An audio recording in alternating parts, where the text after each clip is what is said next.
জীৱনত বেয়া সময় অহাটো খুবেই প্ৰয়োজন, কিয়নো সময়তহে চিনি পোৱা যায় মুখাবিন্দা বেইমান মানুহবোৰৰ আচল চৰিত্ৰ। জীৱনৰ পৰা এটা কথা ভালদৰে শিকিছোঁ, বিচাৰিলে কাৰোবাৰ আপোন হ'ব পৰা নাযায়, আকৌ কেতিয়াবা অজানিতে কাৰোবাৰ বহু আপোন হৈ যাব পৰা যায়।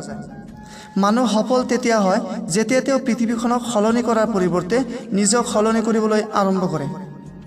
যদি তুমি ভুল নহয় তেন্তে তুমি শুদ্ধ বুলি প্ৰমাণ কৰাৰ কোনো দৰকাৰ নাই।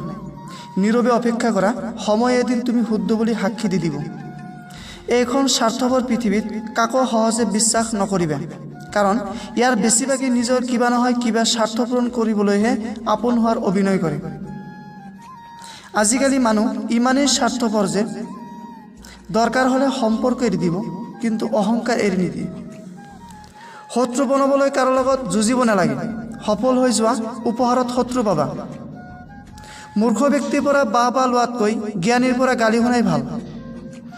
সফলতা কেৱল দুটা কলাৰ ওপৰতহে নিৰ্ভৰ কৰে, আৰু সেই কলা দুটা হৈছে চেষ্টা আৰু পৰিশ্ৰম। এনেকৈ ক'বলৈ সহজ, সপোন নেদেখিবি। সকলোৱে আৰু সপোন দেখিবলৈ পায়নে?